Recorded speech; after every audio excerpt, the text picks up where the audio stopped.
আসসালামু আলাইকুম। তো এইচএসসি রেজাল্ট আমাদের ইতিমধ্যে দিয়ে দিয়েছে। তো আমরা এসএসসি রেজাল্টের পরবর্তী সময়ে কি করব না করব, প্রিপারেশন কি নিব না নিব, আমাদের চান্স হবে কি হবে না, সেই বিষয় নিয়ে আসলে অনেকে একটু কনফিউশনে থাকি। তো সেই জিনিসটা দূর করার জন্য আমি আজকে তোমাদের সামনে আসলাম। আমার নাম হচ্ছে মোহাম্মদ রিফাত হাসান। আমি বাংলাদেশ মেইন একাডেমি পাবনায় থার্ড ব্যাচের এক্স ক্যাডেট। তো থার্ড ব্যাচ বললে আসলে সবাই চিনতে নাও পারো, আমি হচ্ছে 58 ব্যাচের ইকুইভ্যালেন্ট, অর্থাৎ 58 ব্যাচের যে সমন্বিত মেইন একাডেমি ভর্তি পরীক্ষা হয় সেখানে পরীক্ষা দিয়ে আমার চান্স। তো তোমাদের কাছে আজকে ক্লাসটা শুরু করার আগে আমি একটু ছোট্ট গল্প শেয়ার করতে চাই। তো আমি হচ্ছি 2021 সালের এইচএসসি পরীক্ষার্থী। 2021 সালের এসএসসি পরীক্ষা আসলে করোনার কারণে খুবই সংক্ষিপ্ত আকারে হয়। তো সংক্ষিপ্ত আকারে পরীক্ষা হওয়ার 4 মাস পরে আমাদের বুয়েটের ভর্তি পরীক্ষা হয়। তো যখন রেজাল্ট হয় তার থেকে 3 মাস পরে। তো রেজাল্ট হওয়ার পর আমি আসলে খুবই ভেঙে পড়ি। তার কারণ হচ্ছে যে আমি দেখতে পাই যে আমার 95%-এর উপরে নাম্বার নেই, অর্থাৎ ফিজিক্স, কেমিস্ট্রি এবং ম্যাথ এই তিনটা মিলে আমার 95%-এর উপরে নাম্বার নেই। তো আমি ভাবি যে হ্যাঁ, তাহলে আমি আর পরীক্ষা দিতে পারবো না। বুয়েটে তো সেরা 18,000 পরীক্ষা দিতে পারে, তো আমার যেটা 18,000 নাম্বার বা অনেক বেশি আছে। তো আমি ইঞ্জিনিয়ারিং কোচিং করার পরেও বুয়েটের প্রিপারেশন, এক কথায় বলতে গেলে 2 মাস পরে আমি বন্ধ করে দিই ঢাকা ইউনিভার্সিটি প্রিপারেশন নেই, আইএসএসবি প্রিপারেশন নেই, মেরিনের প্রিপারেশন নেই। আমার এই তিনটা টার্গেট থাকে। তো 3 মাস পরে সার্কুলার দিয়ে দেখতে পাই যে বুয়েটে সুন্দরভাবে তাদের যে রিকোয়ারমেন্ট সেটা দিছে 92%। অর্থাৎ আমি যে জায়গায় 95% ধরছিলাম যে 95%-এ রিকোয়ারমেন্ট দিবে, আমার আসলে 94%, কিন্তু তারা আসলে রিকোয়ারমেন্ট দিল 92%। ঠিক আছে। তো তাহলে আমি কিন্তু ঠিকই পরীক্ষা দেওয়ার জন্য আবেদন করতে পারলাম, কিন্তু ওই যে আমি 2 মাস আগে বুয়েটে প্রিপারেশন নেওয়া বাদ দিয়ে দিছি। বুয়েট তো আর সেই জায়গা না যে আমি প্রিপারেশন ছাড়া গেলাম, পরীক্ষা দিলাম আর চান্স হয়ে গেল। আমি প্রিপারেশন নিইনি, আমি পরীক্ষা দিতে পারিনি, আমি চান্সও মানে পরীক্ষা দিছি, বাট চান্স পাওয়ার মতো সুযোগ আমার হয়নি। তো কিন্তু যদি ধরো আমি সেই সময় প্রিপারেশনটা নিতাম, যে প্রিপারেশন নিয়ে রাখি, পরীক্ষা দিতে পারলে দিতে পারলাম, না হয় আমি অন্য কোথাও ভালো করতে পারবো, এই চিন্তা করে আমি বুয়েটে প্রিপারেশনটা নিতে পারতাম, হয়তোবা আমি টিকতাম না, হয়তোবা আমি একবার শেষে সাবজেক্টে টিকতাম, হয়তোবা অনেক কিছুই হতে পারতো। কিন্তু আমার তো আপাতত আমি এক ধাপ আগায় থাকতাম, তাই না? আমি পরবর্তীতে যেদিন পরীক্ষা দিতে গেলাম বুয়েট পিলি, সেদিনের অবস্থা চেয়ে তো এক ধাপ অবশ্যই আগায় থাকতাম। ঠিক সেম ভাবে আমি তোমাদের ক্ষেত্রেও বলতে চাই যে প্রিপারেশন নিলে কখনো লস হয় না, প্রিপারেশন নিলে কখনোই লস হবে না। তুমি মেরিনের জন্য প্রিপারেশন নেওয়া শুরু করো, তুমি ভালোভাবে প্রিপারেশন নাও, তোমার মেরিনে না হোক ঢাকা ভার্সিটিতে হবে, ঢাকা ভার্সিটিতে না হোক যে কোনো পাবলিক ভার্সিটিতে হবে, তোমার কোথাও না কোথাও তো হবে। তো তুমি যদি এখন এই রেজাল্ট খারাপ হয়েছে চিন্তা করে বলো যে না, আমি আর কোথাও পরীক্ষা দিব না, আমি আর কোথাও এই করবো না সেই করবো না, আমার জীবন থেকে এই বাদ ছিল সব বাদ, তাহলে আমি আসলে বলবো যে এটা তোমার জীবনের সবচেয়ে বড় ভুল হবে।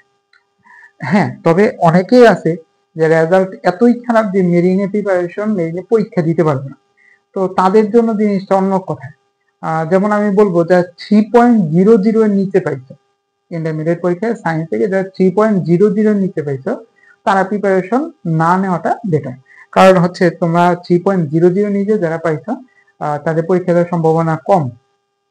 তার উপরে যারা পাইছো 4 পয়েন্ট, 3.50, 3.75, 4.1, A+, তারা নিঃসন্দেহে প্রিপারেশন নেওয়া শুরু করো এবং 100% ইফোর্ট দিয়ে প্রিপারেশন নেওয়া শুরু করো।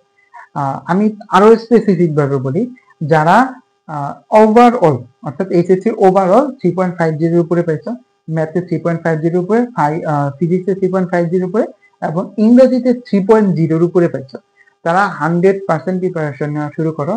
যদি তুমি আর একটা দিনও লস করো, তোমার জন্য জীবনে অনেক বড় কিছু হারানোর সম্ভাবনা আছে। আচ্ছা, এই ব্যাপারটা গেল। তো এখন আমরা আসি যে যারা প্রিপারেশন নিব তাদের আসলে করণীয় কি। আমি আসলে আজকে ক্লাসটা স্পেসিফিক ভাবে তাদের জন্য দিচ্ছি যারা একটু রেজাল্ট খারাপ করছে। ধরো এমন কারোর জন্য যে 4 পয়েন্ট পাইছে, 4.00 পাইছে, কিংবা তার চেয়ে কম পাইছে, কিংবা তার চেয়ে বেশি পাইছে, আমরা স্ট্যান্ডার্ড ধরে নিলাম 4.50 পাইছে এমন একটা ছেলের জন্য। তাহলে তার কি হবে, তার জিপিএ যে নাম্বারটা আছে সেটা কিছুটা কমে আসবে, হয়তো বা 5, 10, 5 কমে আসলো। তো আমাদের এখন টার্গেট নিতে হবে, এই যে আমি জিপিএ তে কম পাইলাম এই জিনিসটা আমি অন্য কোথাও তুলবো, অন্য কোথায় সহজ, পড়ালেখা তো সবাই করবে, যে প্লাস পাইছে সেও করবে, যে 4 পয়েন্ট পাইছে সেও করবে, যে 3 পয়েন্ট পাইছে সেও করবে। তাহলে এই জায়গাটাতে আমরা তাদের সাথে সমান সমান, এখানে অতিরিক্ত 5 নাম্বার, আমরা যে অতিরিক্ত 5 নাম্বার কম পাইছি সেটা অতিরিক্ত 5 নাম্বার বেশি পাওয়ার সুযোগ এই জায়গায় নেই। তাহলে কোন জায়গায় বেশি পাওয়ার সুযোগ আছে আমরা একটু দেখি। এই যে ভাইভাতে যে 20 নাম্বারটা আছে, ভাইবার 20 নাম্বারে কিন্তু তোমাদের সুযোগ মানে বেশি পাওয়ার সুযোগ আছে, কারণ ইংরেজিতে কথা বলে ভাইভাতে নাম্বার নিতে হবে। এই সুযোগটা কিন্তু সবাই পায় না, কিংবা সবাই এই প্রিপারেশনটা নেয় না। তো তুমি এখন থেকে তোমার প্রথম কাজ কি? তোমার প্রথম কাজ হচ্ছে আমার ইংরেজিতে কথা বলা প্র্যাকটিস করতে হবে। ইংরেজিতে আমাদের ভাইবার ফেস করার চর্চা থাকতে হবে, ঠিক আছে? এই জিনিসটা মাস্ট। যাদের রেজাল্ট একটু খারাপ হয়েছে আমি তাদের কাছে রিকোয়েস্ট করবো তোমরা ইংরেজিতে ভালো করার চেষ্টা করো, ইংরেজিতে কথা বলার চেষ্টা করো। যখন বলতে পারছো ভাই এই প্রিপারেশন গুলো কোথা থেকে নিবো, তো আমাদের সাথে অবশ্যই জয়েন করতে পারো। আমাদের 75 ডেজ চ্যালেঞ্জ কোর্স চলতেছে, অর্থাৎ গতকাল থেকে শুরু হয়েছে। তো সেটার কোর্স ফি হচ্ছে 4,499 টাকা মাত্র। চ্যালেঞ্জ কোর্স কি জন্য আমরা নাম দিচ্ছি, কারণ এই যে এখানে লেখা আছে যদি তুমি চান্স না পাও তাহলে তোমার 100 ভাগ টাকা আমরা ফেরত দিতে বাধ্য থাকবো, এমন এগ্রিমেন্ট করে আমরা তোমার সাথে যাবো। তো এখানে কি কি থাকবে কোর্সে? 75টি ক্লাস, 75টি এক্সাম, 20টি model test, viva model test, তারপরে বই এবং ভাইবা। আসলে ভাইবার জিনিসটা কি? ভাইবা হচ্ছে আমরা প্রতিনিয়ত তোমাকে ইংরেজি পড়াবো এবং নির্দিষ্ট একটা সময় পর পর তোমার আমরা ইংরেজিতে ভাইবাটা নিব। তো যখনই আমরা তোমাকে ইংরেজিতে ভাইবাতে নিব, তুমি কিন্তু ইংরেজিতে ইতিমধ্যে আরো 100 জনের চেয়ে একবার করে ইংরেজিতে ভাইবা দেওয়া মানে তুমি 100 জনের চেয়ে আগায় রেখেছো। জিনিসটা তোমাদের মাথায় রাখতে হবে, মাথায় রেখে প্রিপারেশন নিতে হবে। আশা করি আজকের যে কথাগুলো বললাম তোমরা কিছু হলেও বুঝতে পারছো। এবং যদি তোমাদের কোনো সমস্যা থাকে যে ভাই আমাদের এই জিনিসটার সমস্যা আছে, এই জিনিসটা বুঝতে পারতেছি না, কিংবা আমরা কোর্সে জয়েন করতে চাই, যে কোনো কিছু আমাদের এই যে হোয়াটসঅ্যাপ নাম্বার আছে 01907483662, এই নাম্বারে আমাদের সাথে হোয়াটসঅ্যাপে যোগাযোগ করে আমাদের কোর্সে